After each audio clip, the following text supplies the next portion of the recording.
Good morning प्यारे बच्चों। आज हम हिंदी कक्षा 5 की पाठ्य पुस्तक रिमझिम उसका पाठ नंबर 15 विषम की दिलेरी उसका पार्ट 4 उसका रिवीजन करेंगे। प्यारे बच्चों, पार्ट 3 में हम देख चुके हैं कि विषम जो है तीतर को बचाने के लिए अपनी जान को जोखिम में डालता है और घायल तीतर को उठाकर वो खेतों से पार करते हुए दौड़ता हुआ पहाड़ी के ऊपर चला जाता है और पहाड़ी के ऊपर से वो कर्नल दत्ता के घर की ओर भागता है, शिकार की ओर भागता है। शिकारियों ने उसे देख लिया है और उसका पीछा करते हुए शिकारी भी उसे बार बार चैलेंज दे रहे हैं कि लड़के रुक जा वरना गोली मार देंगे, ए लड़के रुक जा वरना गोली मार दी जाएगी।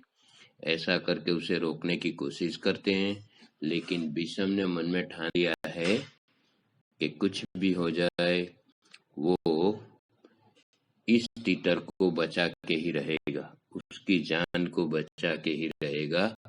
ये सोचकर वो लगातार भागता हुआ दौड़ता हुआ वहां से खेतों के बीच वहां से होता हुआ वो कर्नल दत्ता के घर की तरफ पहुंच जाता है और इसमें उसकी जो शर्ट होती है वो भी फट जाती है, कांटों की बाढ़ में जो गिर जाती है फंस। फिर भी वो इन सारी चीजों की चिंता बिल्कुल नहीं करता और तीतर को, घायल तीतर को जितना भी हो सके जल्दी से जल्दी वो कर्नल दत्ता के घर पहुंचने की, उसे ले जाकर पहुंचने की और पहुंचकर उस कोशिश में जुटा हुआ है। उसका पूरा ध्यान मतलब तीतर को बचाने में लगा हुआ है। इस तीतर की जान के लिए वो अपनी जान जोखिम में डाले हुए है और वो अब कर्नल दत्ता के घर तक पहुंच जाता है, घर में एंटर हो जाता है। पीछे के रास्ते से कर्नल दत्ता ने उसे नहीं देखा है। तीतर को घर के अंदर ले जाकर एक कबाड़ खाना जो होता है जहाँ पे सारी चीजें पड़ी रहती है वहां पे उसे छुपा देता है और फिर वहां से वो छत के ऊपर चढ़कर चिमनी के पीछे से उन शिकारियों को देखता है, पहुंचे हैं और वो क्या कर रहे हैं, क्या बातचीत कर रहे हैं कर्नल दत्ता से वो सुनने के लिए और उन्हें देखने के लिए वो छत के ऊपर चढ़ जाता है और जो चिमनी है उसके पीछे छिपकर वो इन शिकारियों को देखने की राय। शिकारी आ पहुंचे हैं और कर्नल दत्ता उनसे प्रश्न कर रहे हैं कि आप कौन हैं, यहाँ किस लिए आए हैं, ये सारा पूछ रहे हो, इंक्वायरी कर रहे हैं। ये सारी बातें जो है वो विषम सुन रहा है। अब देखिए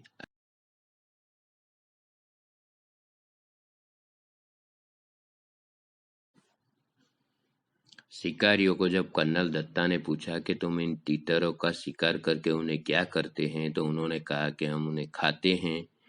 ठीक है, कर्नल दत्ता ने उनकी बात पर कोई ध्यान नहीं दिया और गुस्से से कहा, कैसे हो तुम लोग, हर साल आकर इतने इतने तीतर मार डालते हो, कुछ को खा लेते हो और बाकी को घायल करके यहाँ तड़प तड़प कर मरने के लिए छोड़ जाते हो।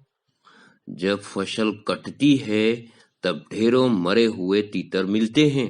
कर्नल दत्ता ने उनको धमकाया,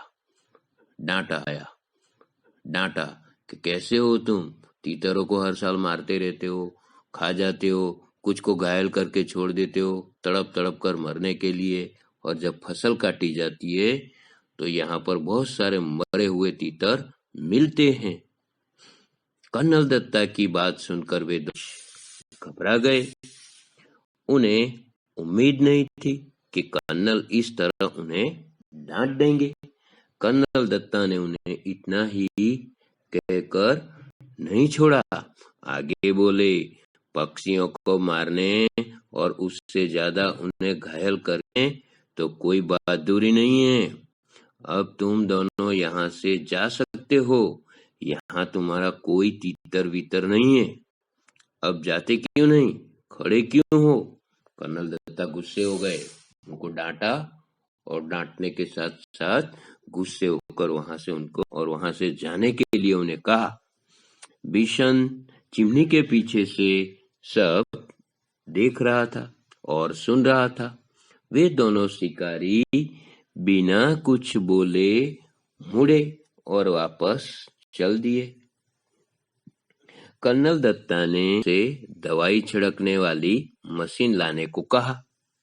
कर्नल दत्ता ने, जो उनके घर में नौकर था गुलामचंद, उससे बुलाकर दवाई छांटने की मशीन मंगाई। तभी भीषण छप्पर से शेड पर होता हुआ नीचे कूद पड़ा। उसने तीतर को उठा लिया। घर में घुसते ही मालकिन को पुकारने लगा, बहूजी बहूजी जल्दी आइए, ये बहुत जख्मी है, आकर इसे देखिए।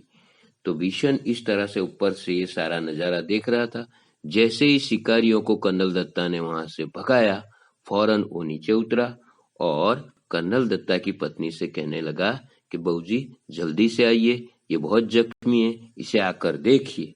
तो वो उस तीतर की जान बचाना चाहता था, इसलिए वो लगातार इस कोशिश में लगा हुआ था कि किसी भी तरह ये तीतर बच जाए।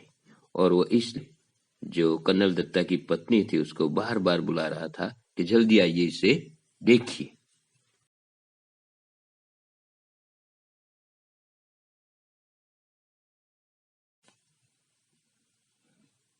भीषण की आवाज सुनकर कर्नल दत्ता भी अंदर आ पहुंचे और बोले, अच्छा तो तीतर चुराने वाला लड़का तू ही था। अभी पता चला कर्नल दत्ता को कि ये काम भीषण का है। क्या करता बाबूजी, इसे बहुत चोट लगी है, अगर मैं न लाता तो ये मर जाता। भीषण ने कहा, अब तू इसका क्या करेगा?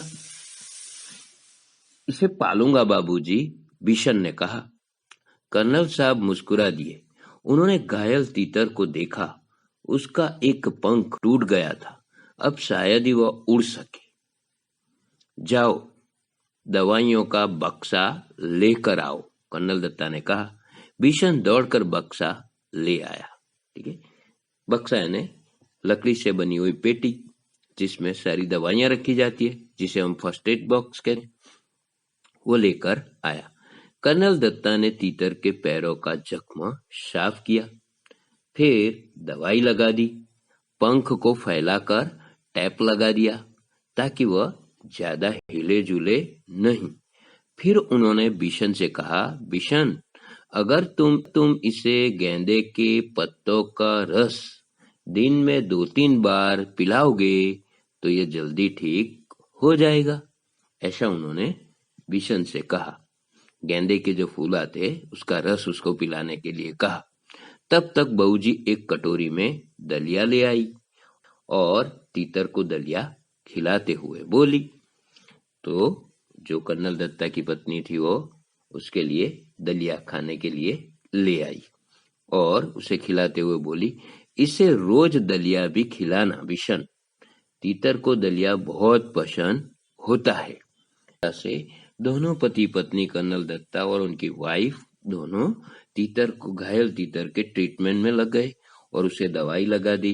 ठीक है, उसे पट्टी लगा दी जिससे उसकी एक पंख टूट चुका था, जो ठीक होने में काफी वक्त लग सकता था, और साथ साथ में उसको क्या खिलाना चाहिए उसके बारे में भी भीषम से उन दोनों ने कहा। ठीक है,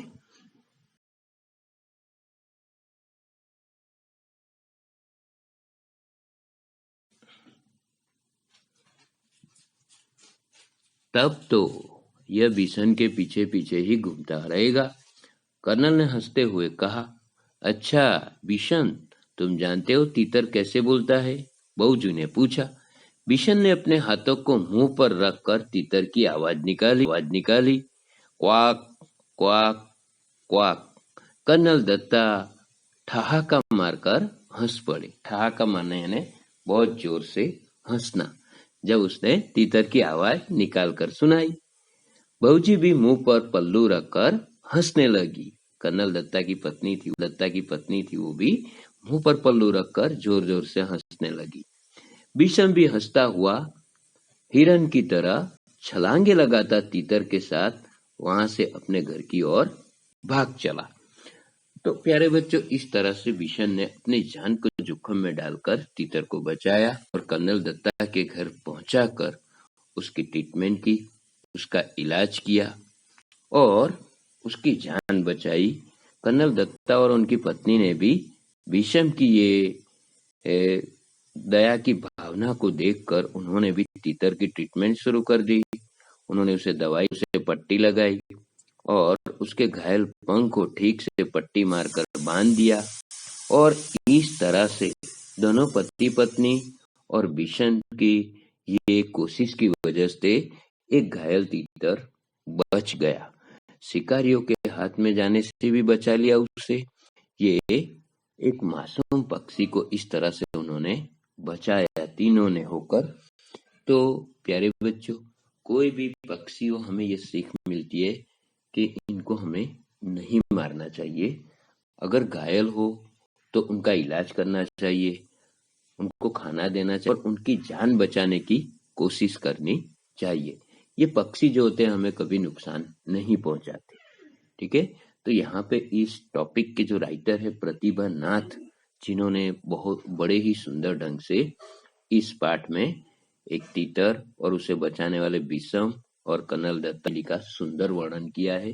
प्यारे बच्चों, ये पाठ हम पढ़ चुके हैं, आज हम इसका रिवीजन भी दोबारा कर रहे हैं। इसकी पीडीएफ आपको सेंड कर दी गई है, जिसे आप तैयार करें, एग्जाम करीब आ रही है। Okay, thank you.